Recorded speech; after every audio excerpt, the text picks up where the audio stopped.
আরব বসন্তের ১.৫ দশক পর আমূল বদলে গেছে মধ্যপ্রাচ্যের রাজনৈতিক মানচিত্র।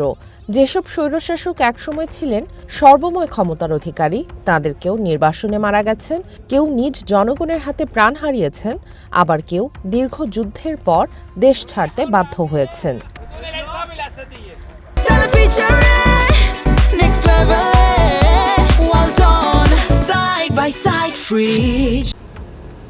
২০১০ সালের ১৭ ডিসেম্বর তিউনিসিয়ার এক ফল বিক্রেতা মোহাম্মদ বোয়াজিজি পুলিশি হয়রানি ও প্রশাসনের অবহেলার প্রতিবাদে নিজের গায়ে আগুন ধরিয়ে দেন। তার মৃত্যু লাখ লাখ মানুষের মনে ক্ষোভের আগুন জ্বালিয়ে দেয়। বেকারত্ব, দুর্নীতি এবং দশকের পর দশক ধরে চলে আসা একঘেয়ে রাজনৈতিক ব্যবস্থার বিরুদ্ধে রাজপথে নেমে আসে সাধারণ মানুষ। বিক্ষোভের মুখে মাত্র ২৮ দিনের মাথায় পদত্যাগে বাধ্য হন তিউনিসিয়ায় ২৩ বছর ধরে ক্ষমতায় থাকা প্রেসিডেন্ট জাইন আল আবেদিন বেন আলী। সরকার ভেঙে দিয়ে জরুরি অবস্থা জারি করেন তিনি এবং সৌদি আরবে পালিয়ে যান। তিউনিসিয়ার আদালত পরে তার অনুপস্থিতিতে তাকে যাবজ্জীবন কারাদণ্ড দিলেও তা কার্যকর করা সম্ভব হয়নি। ২০১৯ সালের ১৯ সেপ্টেম্বর ৮৩ বছর বয়সে জেদ্দায় নির্বাসিত অবস্থায় মৃত্যু হয় বেন আলীর। গণ আন্দোলন দাবানলের মতো ছড়িয়ে পড়ে পুরো আরব বিশ্বে। তিউনিসিয়ার গণ অভ্যুত্থানে অনুপ্রাণিত হয়ে ২০১১ সালে মিশর, লিবিয়া, ইয়েমেন এবং সিরিয়ার লাখ লাখ মানুষ রাজপথে নেমে আসে। আরব বসন্ত নামে পরিচিত এই আন্দোলন আরও ৪ জন শাসককে ক্ষমতাচ্যুত করে। আনোয়ার সাদাত হত্যাকাণ্ডের পর ১৯৮১ সালে মিশরের ক্ষমতায় বসেন হোসনি মোবারক। সাবেক এই বিমান বাহিনী প্রধান সামরিক আধিপত্য ও জরুরি অবস্থার মাধ্যমে ৩ দশক ধরে দেশ শাসন করেন। ২০১১ সালের ২৫ জানুয়ারি বেকারত্ব ও রাজনৈতিক নিপীড়নের বিরুদ্ধে ফুঁসে ওঠা লাখ লাখ মানুষ কায়রোর তাহরির স্কোয়ার সহ বিভিন্ন রাজপথে তাঁর পদত্যাগের দাবিতে বিক্ষোভ শুরু করে। টানা ১৮ দিনের গণবিক্ষোভের মুখে ২০১১ সালের ১১ ফেব্রুয়ারি হোসনি মোবারক পদত্যাগ করতে বাধ্য হন। বিপ্লবের সময় শান্তিপূর্ণ বিক্ষোভকারীদের হত্যার নির্দেশ দেওয়ার অভিযোগে তাকে যাবজ্জীবন কারাদণ্ড দেওয়া হয়েছিল। তবে উচ্চ আদালত সেই রায় বাতিল করে পুনর্বিচারের নির্দেশ দেন। দুর্নীতির অভিযোগে তিনি ৬ বছর বন্দী থাকলেও শেষ দিকে অসুস্থতার কারণে হাসপাতালেই বেশিরভাগ সময় কাটান। ২০১৭ সালে তিনি খালাস পান এবং ২০২০ সালের ২৫ ফেব্রুয়ারি কায়রোতে ৯১ বছর বয়সে মারা যান।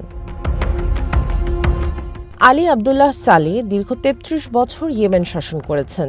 আরব বসন্তের পর ২০১২ সালে ক্ষমতা হস্তান্তর চুক্তির মাধ্যমে তিনি পদত্যাগ করতে বাধ্য হন। একসময় হুতিদের বিরুদ্ধে লড়াই করলেও পরে তাদের সাথে জোট বেঁধে ২০১৪ সালে রাজধানী সানা দখলে সহায়তা করেন। পরে অবশ্য হুতিদের ছেড়ে সৌদি জোটের সঙ্গে সমঝোতা করতে চান। শেষ পর্যন্ত ৭৫ বছর বয়সে হুতি বাহিনীর হাতেই তিনি নিহত হন। কর্নেল মুয়াম্মার গাদ্দাফি ১৯৬৯ সালে এক সামরিক অভ্যুত্থানের মাধ্যমে রাজতন্ত্র বিলুপ্ত করে লিবিয়ার ক্ষমতা দখল করেন।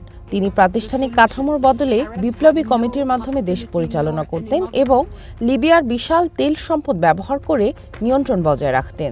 ২০১১ সালের ১৫ ফেব্রুয়ারি বেনগাজিতে একজন মানবাধিকার আইনজীবীর গ্রেপ্তারকে কেন্দ্র করে বিক্ষোভ শুরু হয়।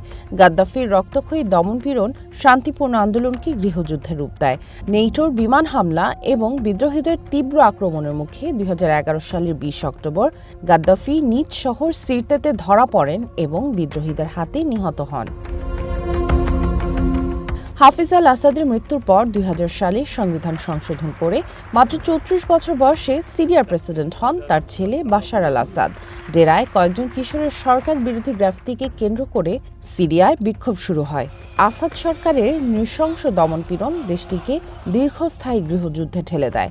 প্রায় ১৪ বছর ধরে চলা এই যুদ্ধে রাশিয়া, ইরান, তুর্কি ও আমেরিকা জড়িয়ে পড়ে। যুদ্ধে সিরিয়ার অর্ধেকের বেশি মানুষ বাস্তুচ্যুত হয়। অবশেষে ২০২৪ সালে ৮ ডিসেম্বর আসাদ পরিবারের ৫৩ বছরের শাসনের অবসান ঘটে। হায়াত তাহরির আল শামের নেতৃত্বে বিদ্রোহীদের আকস্মিক অভিযানে সিরীয় সামরিক বাহিনী নাস্তানাবুদ হয়।